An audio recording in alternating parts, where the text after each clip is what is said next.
कौन ब्रह्मा का पिता है, कौन विष्णु की माँ, शंकर का दादा कौन है, हमको दे बता। यह जानने के लिए कृपया सुनिए जगत गुरु तत्वदर्शी संत रामपाल जी महाराज के अमृत वचन सभी धार्मिक पुस्तकों के आधार पर।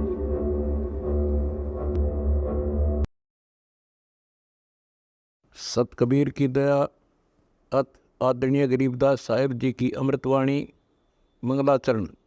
गरीब नमो नमो सत पुरुष को नमस्कार, गुरु की नहीं सुर नर मनजन साधुआ संतो सर्वस दे नहीं। सतगुरु साहेब संत सब दंडो तुम प्रणाम, आगे पीछे मध्य हुए तिनको जहाँ कुर्बान। नराकार निर्विषम काल जाल व बंधनम, निर्लेपम निज निर्गुणम अकल अनुबेषुंडनम। सोहम सुरति समाप्तम सकल समाना निर्तल, उज्ज्वल हिरंबर हर दमम बे परवा अथा है। वार पार नहीं मध्यतम, अनाहद मंत्र सुखसलाद मंत्र, अजोख मंत्र बेसुन मंत्र, निर्वाण मंत्र थीर है। आदि मंत्र युगादि मंत्र, अजल अभंगी मंत्र, सदा सत्संगी मंत्र, लौलीन मंत्र गैर गंभीर है। सोहम सुभान मंत्र, अगम अनुराग मंत्र, निर्भय अडोल मंत्र, निर्गुण निर्बंध मंत्र, निश्चल मंत्र नेक है। गैबी गुलजार मंत्र, निर्भय निराधार मंत्र, सुमृत सुकृत मंत्र, अगमी अबंच मंत्र, अदली मंत्र अलेख है। फजलम फराक मंत्र, बिन रसना गुणलाप मंत्र, झिलमिल जहूर मंत्र, सर्वंग भरपूर मंत्र, सैलान मंत्र सार है। निरंकार गर्क मंत्र, तेज पुंज परख मंत्र, अदली अबंध मंत्र, अजप्पा निरसंद मंत्र, अविगत अनहद मंत्र, दिल में दीदार है। वाणी विनोद मंत्र, आनंद असोद मंत्र, कुर्सी करार मंत्र, अनबय उचार मंत्र, उज्ज्वल मंत्र अलेख है। साहिब सतराम मंत्र, साईं निकाम मंत्र, पारक प्रकाश मंत्र, हीरंबर उल्लास मंत्र, मौले मलार मंत्र, पलक बीच खलक है। यानी ब्रह्मा को उत्पत्ति, विष्णु को पालन, यह कृत आपने तप से प्राप्त किया है, जो कि सृष्टि की उत्पत्ति और पालन कहा है। जो सो मैंने प्रसन्न होकर तुम्हें दिया है। इसी प्रकार से दूसरे दो कृत रुद्र और महेश, यानी बोलने वाला इन ब्रह्मा विष्णु महेश से कोई दूसरा है, फोर्थ है, चौथा है, महेश को प्रदान किए हैं। परंतु अनुग्रह कर्तव्य कोई भी पाने को समर्थ नहीं है। अनुग्रह अब देखो, जो दास सिद्ध करना चाहता है कि हम मानते रहे हैं कि विष्णु जी ने, कृष्ण जी ने द्रौपदी का चीर बढ़ा दिया, तो यहां लिखा है कि अनुग्रह माने तुम किसी पर रहम नहीं कर सकते, तुम नहीं कर सकते। ये तो काल कहता है मैं करता हूं, और सप्तम वेद से आपको पता चला, जैसे गीता जी अध्याय नंबर 15 के श्लोक 16 और 17 में स्पष्ट किया है कि क्षर पुरुष और अक्षर पुरुष ये दो भगवान हैं। और वास्तव में 17 में स्पष्ट किया कि इन दोनों से अन्य ही वो परमात्मा श्रेष्ठ है, वही परमात्मा कहलाता है, वही तीनों लोकों प्रवेश करके सबका धारण पोषण करता है, वो अव्यय ईश्वर है, वही अविनाशी परमात्मा है। गीता जी अध्याय नंबर 3 के मंत्र 12 से लेकर 15 में स्पष्ट, 10 से लेकर 15 में स्पष्ट किया है कि जो यज्ञ नहीं करते वो पापी हैं, और यज्ञ करने से इन देवता बड़े होते हैं। देवताओं को बढ़ाने के लिए बड़े हुए देवता आपको बिना मांगे फल देते हैं। जैसे शास्त्र अनुकूल साधना का एक सीधा पौधा हम बीजते हैं तो जड़ की पूजा करते हैं। उस जड़ की पूजा करने से फिर वो पौधा जड़ से खुराक जाकर के टहनियों के ऊपर फल लगते हैं। यदि हम जड़ की पूजा नहीं करेंगे तो पौधा ही सूख जाएगा, वो टहनी ही नहीं रहेंगी।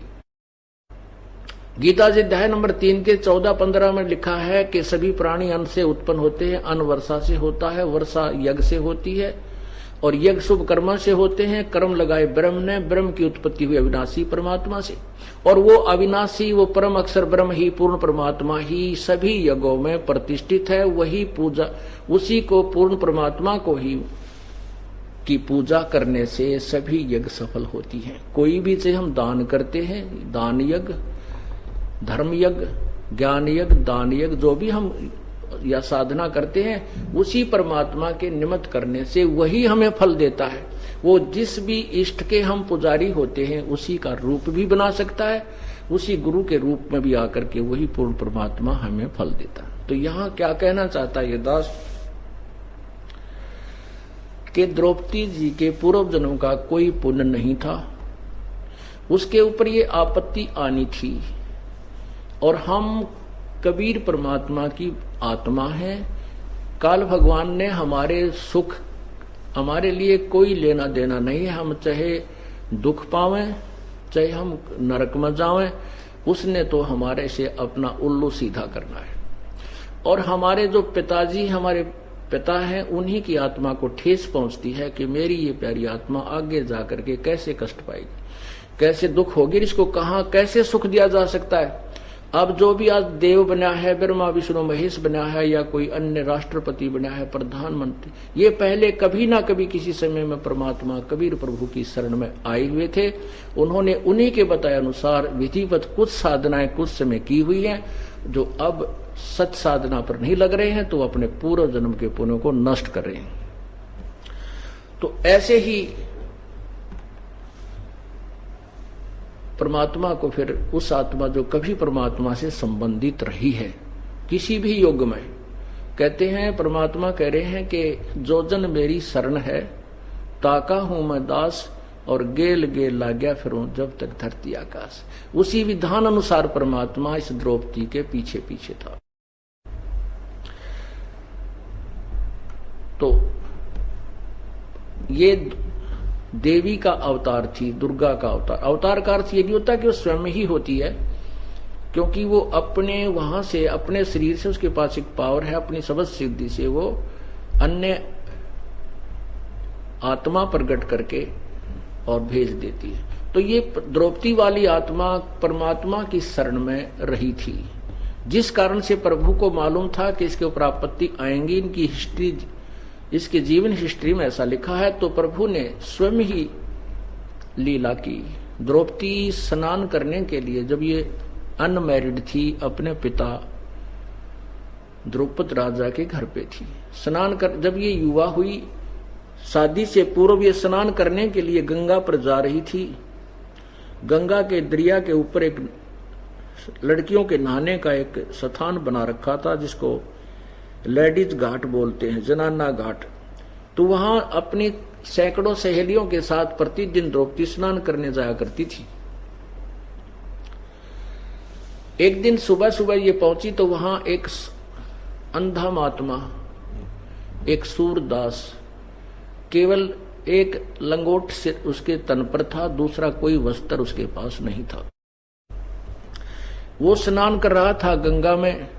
स्नान करते समय उस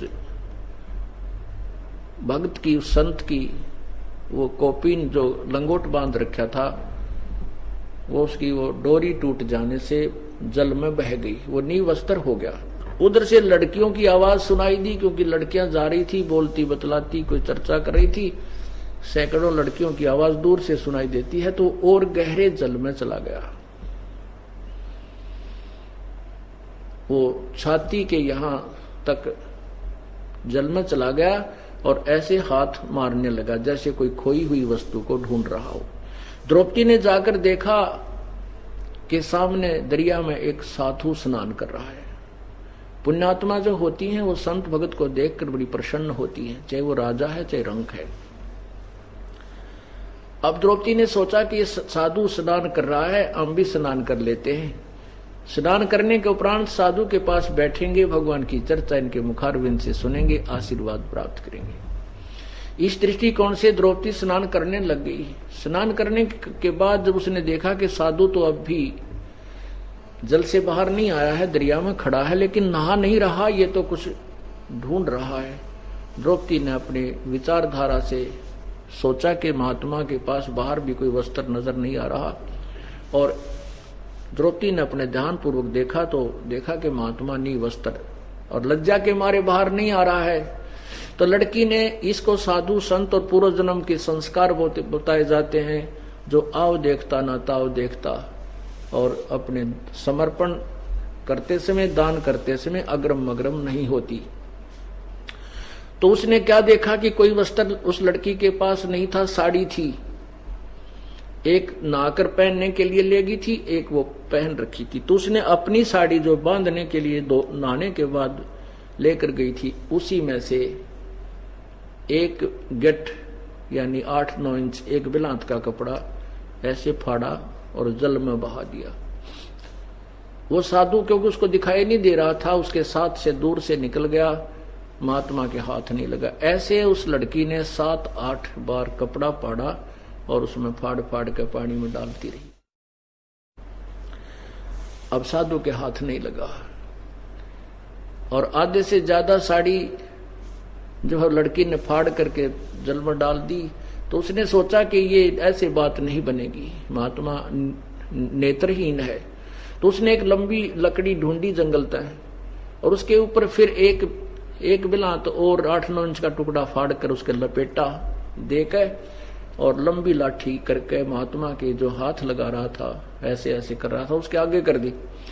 तो जो ही उस साधु के हाथ लगा वो कपड़ा, उसने तुरंत उसको पकड़ लिया और शुक्र मना, जैसे लीला करते हैं कि परमात्मा तेरा भलाओ, बड़ा मापे का यानी बिल्कुल जितना चाहिए था उतना वस्त्र भेज दिया। फिर उस साधु ने देखा हाथों से कि ये तो भाई आम कपड़ा नहीं, किसी बेटी बहन का साड़ी का वो सुंदर चीर है। तब उसने पता लगा कोई बेटी आसपास खड़ी है और उसी ने ही ये तेरे को सहयोग दिया। तब उसने आशीर्वाद दिया कि बेटी भगवान करे, पर आज तने मेरा पर्दा रखा है, भगवान करे तेरी इज्जत भगवान बचावे और तने गणाए दे। कहते साधु वचन पलटे नहीं, चाहे पलट जावे ब्रह्मांड। और वो साधु कौन थे? कहते 100 छल छिद्र मैं करूं अपने जन के काज। वो कबीर परमात्मा स्वयं ही ना जाने किस रूप में कहां प्रकट होकर के अपने पुण्यात्मा की आपत्ति को टालने की व्यवस्था बना जाता है। अब लड़की तो आ गई, उसने को नहीं ध्यान रहा कब के, क्योंकि वो तो राजा की लड़की थी और भी दान बहुत कराया करती, पर वो दान ठीक ठिकाने का था। कहते हैं कुपात्र को दिया हुआ दान फलता नहीं, सुपात्र को दिया हुआ फलता है।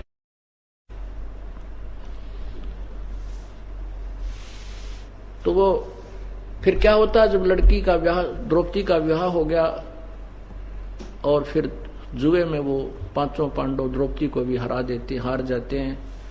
उस समय दुशासन और दुर्योधन दोनों ही कुपित होकर के द्रौपदी को भरी सभा में नंगा करने की चेष्टा करते हैं। और वहां पर भीष्म पितामह, द्रोणाचार्य, कर्ण जैसे विद्वान भी बैठे, विदुर जी भी बैठे, 5 पांडव भी बैठे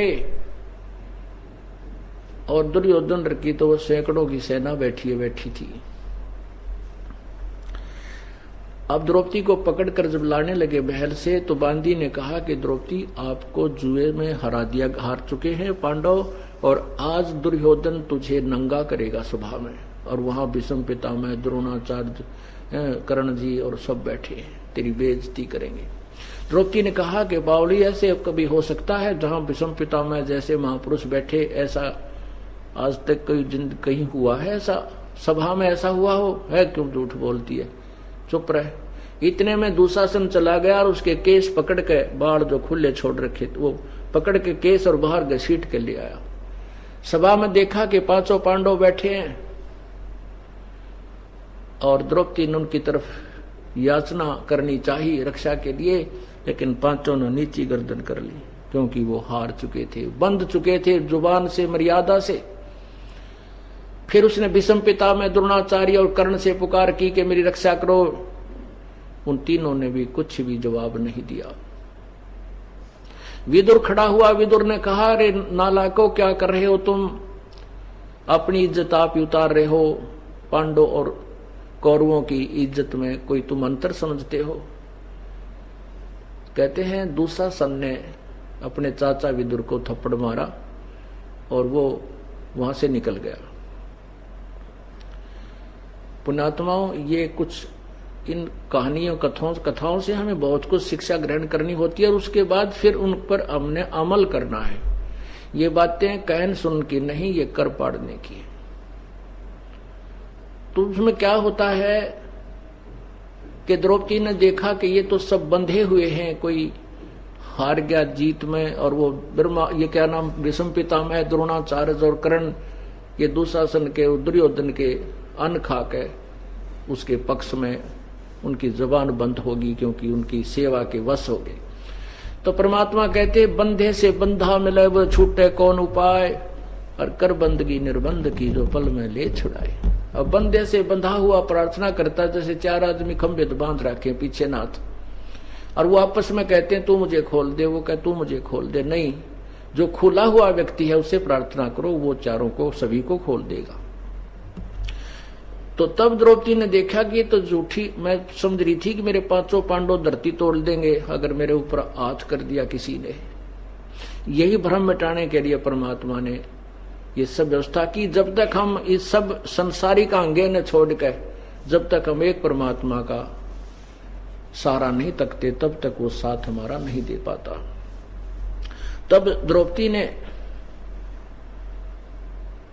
सच्चे दिल से पुकार की थी, हे परमात्मा आज अपनी दासी की इज्जत रखना, आपके बगैर, आपके अतिरिक्त मेरा कोई नहीं है। उधर से कृष्ण उनका गुरु थे, कृष्ण जी धार्मिक गुरु थे। अब गुरु के माध्यम से पुकार की जाती है, लाभ पूर्ण परमात्मा ही आकर देता है। उसी समय श्री कृष्ण भगवान अपने घर पे अपनी पत्नी रुक्मणी के साथ शतरंज खेल रहा था। शतरंज में ऐसे पासे डालकर कुछ बोलना होता है, कच्चे 12 पक्के 18, तो ऐसे पासे तो डाल दिए उधर से, क्योंकि यहां से पुकार गई धर्मराज के दरबार में। आपत्ति आने पर सभी प्रार्थना करते हैं। हर इंसान भगवान को से प्रार्थना करता है, रोता है, तो उसकी पुकार जाती है दरबार में, धर्मराज के दरबार में, और वहां आपकी वो फाइल खुल जाती है कंप्यूटर की तरह। जैसे वहां पर देखा जाता है इसका कोई पुण्य है तो उसके प्रतिफल में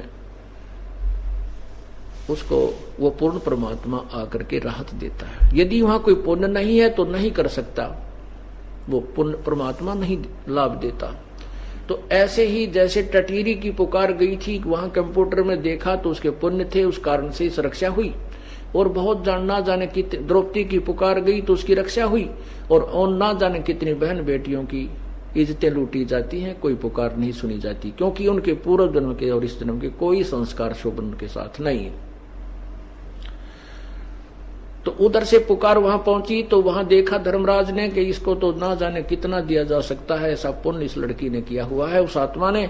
तो वहां से वो रिफ्लेक्ट होकर के उस गुरु यानी श्री कृष्ण के अंदर आई। श्री कृष्ण ने ऐसे हाथ, ऑटोमेटिक उस पावर, परमात्मा की पावर से ऐसे हाथ हो गया और कहा अनंत। अब वो शक्ति कहां से बोली? कबीर परमात्मा, उस पूर्ण ब्रह्म की शक्ति ने वहां आप ही आशीर्वाद रूप में वहां से आवाज लगाई, और सूक्ष्म रूप धारण करके वो परमात्मा फिर द्रौपदी के पास पहुंचा। सेकंडों के अंदर हो जाता है ये काम परमात्मा का। जब जो उन्होंने ऐसे करके पासे डालकर एकदम जैसे आकड़ जाग रहे हैं भूत, देखा उन्हें भूत जिन माओ एकदम बात ठीक करते करते न्यू आ जाएंगे, ऐसे श्री कृष्ण को नहीं मालूम तू क्या हो रहा तेरे साथ, वो तो न्यू हो गया एकदम। जब रुक्मणी ने पूछा कि ये अनंत कैसे कहा, ये बोल क्या किस लिए पासे डाले, 12 है 18 है, क्या बोलना चाहता है? तब वहां से कहते रुक्मणी कर पकड़ा मुस्काई, हाथ पकड़ के मुस्कुराने लगी, कहने लगी अनंत कहा मोकू समझाई। कहते दुशासन को द्रौपदी पकड़ी, हमरी भक्त सकल में सिखरी। यहाँ कौन पावर बोल रही थी? वो परम पावर बोल रही थी श्री कृष्ण में। जो मेरी भक्त पिछोड़ी हुई तो हमरा नाम न लेवे कोई, तंदे ही से पासा डारी वो पहुंचे सूक्ष्म रूप मुरारी। वो तो वहां खेल रहे हैं, और सूक्ष्म रूप में वो मुरारी अर्थात सब पापों के विनाश, शत्रु सब विघ्नों के विनाश करने वाले पूर्ण परमात्मा वहां द्रौपदी के पास पहुंचे। खेचत खेचत खेच कसीसा सिर पर बैठे हैं जगदीशा। द्रौपसुता के चीर बढ़ाए, शंख शंखों पार नहीं पाए। द्रौपसुता को दिन ने लीर माने एक कातर दी थी, एक छोटा सा टुकड़ा दिया था। द्रौपसुता को दिन ने लीर, जाके अंत बढ़ाए चीर। अब वही परमात्मा कुछ देर के बाद वही श्री कृष्ण रूप में प्रकट हो गया। जब दुशासन खींच कर थक लिए, छोड़ दिया, नहीं उसको पार बसाई और चीर नहीं समाप्त हुआ, फिर द्रौपदी अपने महल में चली गई। परमात्मा पूर्ण ब्रह्म उसी श्री कृष्ण रूप में वहां प्रकट हुए। तब द्रौपदी ने पूछा, हे भगवान, ऐसा तो मैंने कोई कर्म नहीं किया था, ये कौन से पुण्य का? क्योंकि पुण्यात्मा अपने उसकी सुई वहीं जाती है कि मेरा ऐसा कौन सा पुण्य था जो मुझे ऐसा फल मिला। तब उस परमेश्वर ने बताया कि बेटी, तूने एक समय जब तू कंवारी थी उस समय आपने एक महापुरुष को, संत को एक छोटा सा टुकड़ा दिया था लीर का। वो फिल्म चला दी परमात्मा ने, वो पिछड़ी याद आ गई उस लड़की को कि एक। तब उसने विचार किया कि परमात्मा ने कहा कि तूने जो एक साड़ी का टुकड़ा दिया था उस महापुरुष को, उसके उस दान के स्वरूप आपको आज इतना कपड़ा देना पड़ा प्रभु ने। तब द्रौपदी कहती है, ध्यान आया, वो तो मैंने इतना कपड़ा दिया था, एक साड़ी भी कोई बड़ी बात नहीं है, इतना दुशासन जैसे महापुरुष और विद्वान और पहलवान मंड रहा था और ढेर लाग गया साड़ी का 2-3 जगह और फिर भी समाप्त नहीं हुआ। तब द्रौपदी कहती है, परमात्मा, जब मुझे पहले बेरा होता इस बात का कि इसे महापुरुष को इतना दान करने तो इतना ढेर लग जाता है, तो अगर मुझे पहले पता होता कि एक चीर के कारण मेरे हो गए चीर अपार, और जब मुझे पहले पता होता मैं सर्वस्व देती वार उस परम पिता के लिए। तो पुण्यात्माओं, इसी कारण से गरीबदास जी कहते हैं, ऊंची थलियां खेती वो में भूल रहे निज डेरे नू, गरीबदास ये वक्त जाते रो गए इस पैरे। बोलो सतगुरुदेव। कर जोरूं विनती करूं, धरूं चरण पर शीस, गुरु राम देवानंद जी महाराज ने दियो नाम बख्शीस। कोटि कोटि सिजदा करूं, कोटि कोटि प्रणाम, चरण कमल में राखियो, मैं बंदी जाम गुलाम। कबीर गुरु जी मिलेंगे, पूछेंगे कुशलात, आद अंत की सब कहूं, अपने दिल की बात। जय इब कै सतगुरु मिले, सब दुख आँखों रोए, चरणों ऊपर शीस धरूं, कहूं जो कहनी हो। जय इब कै सतगुरु मिले, सब दुख आँखों रोए, चरणों ऊपर शीस धरूं, कहूं जो कहनी हो। कबीर गुरु जी मिलेंगे, पूछेंगे कुशलात, आद अंत की सब कहूं, अपने दिल की बात। गुरु जी तुम ना भूलियो, चाहे लाख लोग मिल जाएं, हमसे तुमको बहुत हैं, तुमसे हमको नहीं। तुम्हारे विसारे क्या बने, मैं किसकी शरण में जाऊं। शिव विरंच मुनि नारदा, तिनके हृदय न समाऊं। अवगुण किए तो बहुत किए, अवगुण किए तो बहुत किए, करत न मनिहार। बावे बंदा बख्श दियो हो, बावे गर्दन उतार। अवगुण मेरे बाप जी, बख्शो गरीब निवाजे। जो मैं पूत कपूत हूँ, बोर पिता को नाज। मैं अपराधी जन्म का, नक्सक भरे विकार। तुम दाता दुख भंजना, मेरी करो संभार। कुत्ता तेरे दरबार का, मोतिया मेरा नाम। गले प्रेम की रस्सी, जहाँ खेचो जाऊं। तो करो तो बावड़ू, दूर दूर करो तो जाऊं। जो राखो त्यों ही रहूं, जो देवो सुख। बंदी छोड़ दयाल जी, तुम तक